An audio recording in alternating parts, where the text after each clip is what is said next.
दोस्तों, अगर आप सोशल मीडिया चलाते हैं तो आपने एक नाम बहुत सुना होगा और इंस्टाग्राम पे उनको देखा भी होगा। इनका नाम है कमल कौर, या यूं कहें कमल कौर भाभी, जो कि अपने बोल्ड कंटेंट के लिए जानी जाती हैं। ਇਹਨੂੰ ਏਦਾਂ ਕੋਡੀ ਕਰਕੇ ਤੇ ਮੇਰੇ ਤੇ ਬੈਲਟਾ ਮਾਰਦਾ ਕਹਿੰਦਾ ਹੂਜ਼ योर डैडी।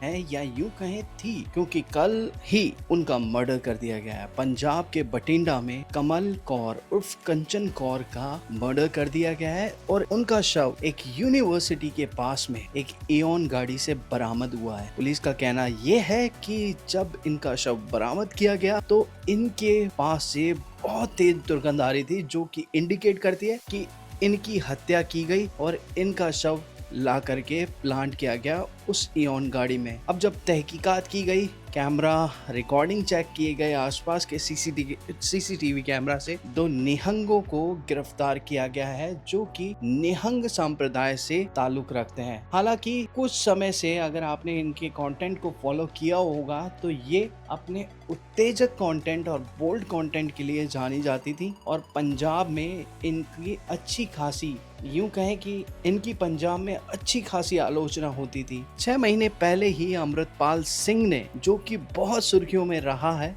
और एक तरह से उसको आतंकवादी करार दिया जाता है, उसने एक वीडियो बनाया था और उस वीडियो में उसने साफ तौर पे ये कहा था कि कंचन कौर इस तरह का कंटेंट बनाना बंद कर दे, अन्यथा अंजाम बहुत बुरे होंगे। ਹੁਣ ਮੈਂ ਬਸ ਇੱਕ ਵਾਰ ਸੁਨੇਹਾ ਦੇਣਾ ਸੀ, ਇੱਕ ਕਮਲ ਕੌਰ ਆ ਕੁੜੀ, ਉਹ ਵੀ ਬਹੁਤ ਗੰਦ ਪਾਉਂਦੀ ਆ। ਜੇ ਨਾ ਹਟੇ ਇਹਨਾਂ ਤੋਂ ਇਹਨਾਂ ਦੇ ਟੱਬਰ ਟੀਰ ਮਾਰਾਂਗੇ ਬਾਅਦ ਚ, ਕਿਉਂਕਿ ਦੇਖੋ ਤੇ ਸਾਡੀ ਕੌਮ ਦੇ ਟੱਬਰ ਖਰਾਬ ਹੋ ਰਹੇ ਨੇ ਇਹਨਾਂ ਕਰਕੇ। ਠੀਕ ਹੈ, ਪੰਜਾਬ ਦੇ ਜਵਾਕ ਖਰਾਬ ਹੋ ਰਹੇ ਇਹਨਾਂ ਕਰਕੇ, ਤਾਂ ਇਹਨਾਂ ਦਾ ਟੱਬਰ ਇੱਕਦਮ ਮਰ ਜੂ, ਕੋਈ ਤੂਫਾਨ ਨਹੀਂ ਆਉਣ ਲੱਗਿਆ ਤੇ ਇਹਨਾਂ ਚੋਂ ਕਿਸੇ ਦਾ ਹੀ ਟੱਬਰ ਮਾਰ ਕੇ ਪ੍ਰੂਵ ਕਰ ਦੇਣਾ ਵੀ ਵੀਡੀਓ ਫਿਰ ਵੀ ਪਾਉਣੀਆਂ ਬੰਦ ਕਰਨਗੇ। और लगभग 6 माह बाद उनकी हत्या कर दी गई है पंजाब के बठिंडा में। बीते कुछ माह से इनको इनके कंटेंट के लिए चेतावनियां मिलती रही है। इनमें से ही एक नाम था अर्श डल्ला, जो कि खालिस्तानी आतंकवादी कहा जाता है और इसका ताल्लुक कनाडा से है और अमृतपाल सिंह ने इस हत्या की जिम्मेदारी ली है। अर्श डल्ला भी इसी आतंकी संगठन के लिए काम करता था और अर्श डल्ला को भी पुलिस सरगर्मी से ढूंढ रही है। बीते कुछ समय से प्रसिद्धि पाने के लिए सोशल मीडिया का उपयोग नहीं, दुरुपयोग किया जा रहा है, जिनमें से महिलाओं का नाम प्रमुख रूप से लिया जाता है। छोटे छोटे कपड़े पहन करके या यूं कहें नाम मात्र के कपड़े पहन करके बोल्ड कंटेंट शूट किया जाता है, जिनमें बहुत सारे इन्फ्लुएंसर्स का नाम प्रमुख है। यहाँ तक कि कुछ तो बिग बॉस जैसे फैमिली शो में भी आ चुकी हैं और आज भी इनकी गिनती कम होने की बजाय बढ़ती जा रही है। इनके कंटेंट को अगर आपने फॉलो किया होगा तो इनके कंटेंट में सिर्फ डबल मीनिंग बातें होती थी। ਇਹਨੂੰ ਏਦਾਂ ਕੋਡੀ ਕਰਕੇ ਤੇ ਮੇਰੇ ਤੇ ਬੈਲਟਾ ਮਾਰਦਾ ਕਹਿੰਦਾ ਹੂਜ਼ योर डैडी। ਮੈਨੂੰ ਕਹਿੰਦਾ ਕਿ ਬੋਲ ਜੱਸੀ, ਫਿਰ ਮੈਨੂੰ ਬੋਲਣਾ ਪੈਂਦਾ ਜੱਸੀ ਜੱਸੀ ਜੱਸੀ ਮਾਈ ਡੈਡੀ ਹੈ ਤੇ ਏਦਾਂ ਕਰਦਾ ਵਿੱਕੀ ਲੈ ਜਾ ਮੈਨੂੰ, ਲੈ ਜਾ प्लीज ले। इनके कंटेंट में सिर्फ बोल्डनेस होती थी और इसी कारण इनको इस तरह की चेतावनियां मिलती रही है, धमकियां मिलती रही है और हम इन चेतावनियों और इन धमकियों का बिल्कुल भी समर्थन नहीं करते हैं। ज़्यादातर इन्फ्लुएंसर्स का ये कहना है कि सबको अभिव्यक्ति की आज़ादी है, मगर अभिव्यक्ति की आज़ादी का मतलब ये नहीं है कि आप कुछ भी कंटेंट बनाएं और कुछ भी कंटेंट को मीडिया के सामने ला करके परोसें, क्योंकि आपका कंटेंट सोशल मीडिया पे हर कोई देखता है और हर कोई उसको फॉलो भी करता है। अब जब कमल कौर की हत्या कर दी गई है तो समाज 2 हिस्सों में बढ़ चुका है। कुछ लोग उनका समर्थन कर रहे हैं और कुछ लोग उनका विरोध कर रहे हैं।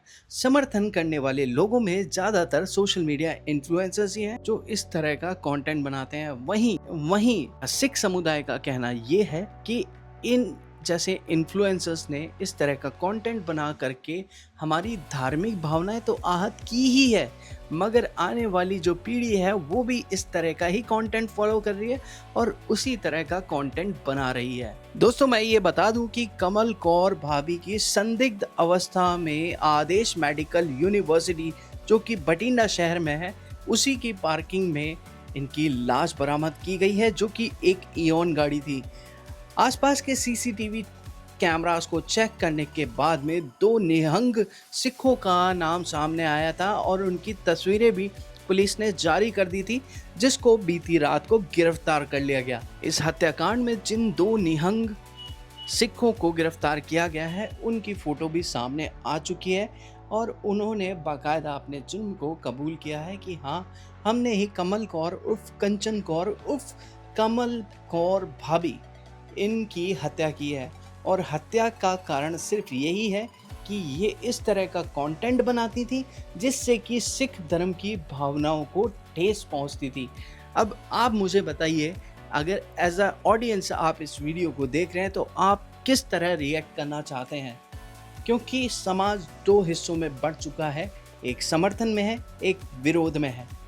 हम नहीं चाहते कि समाज की दिशा को बदला जाए, हम नहीं चाहते कि किसी की धार्मिक भावनाओं को ठेस पहुंचे, तो इस तरह के कंटेंट बनाने वालों के खिलाफ भी कार्रवाई करी जानी चाहिए। मगर कमल कौर जैसी लेडी की, जिनकी 25 से 30 वर्ष के बीच की आयु है, उनका एक छोटा बच्चा भी था, अब उसकी जिम्मेदारी कौन लेगा?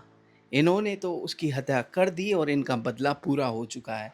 समाज में डर फैलाने का काम इस तरह के आतंकवादी गुट करते आए हैं और ये करते रहेंगे। मगर कमल कौर की हत्या से क्या इस तरह के कंटेंट बनाने वालों पे कोई असर पड़ेगा? क्या वो इस तरह का कंटेंट बनाना बंद कर देंगे? ये सवाल मेरे भी जहन में है और ये सवाल उन लोगों के भी मन में होना चाहिए जिन्होंने कमल कौर की हत्या कर दी है। बठिंडा में कमल कौर उर्फ कंचन कौर एक बहुत बड़ी सोशल मीडिया इन्फ्लुएंसर्स थी, जिनके इंस्टाग्राम पे भी बहुत सारे चाहने वाले थे जो इनके कंटेंट को फॉलो करते थे और इन्हीं को देख कर के बहुत सारे इन्फ्लुएंसर्स ऐसे थे जो कि अपना कंटेंट बनाते थे। अब जबकि उनकी हत्या कर दी गई है तो पूरे पंजाब में एक तरफ से रोष की लहर फूट पड़ी है कि इस तरह के कांड पंजाब में कैसे होने चालू हो गए। पंजाब जो कि अपनी संस्कृति को सहेज के रखा हुआ है, वहाँ पे इस तरह के जब कांड हो रहे हैं तो पंजाब में रोष फैलना स्वाभाविक है।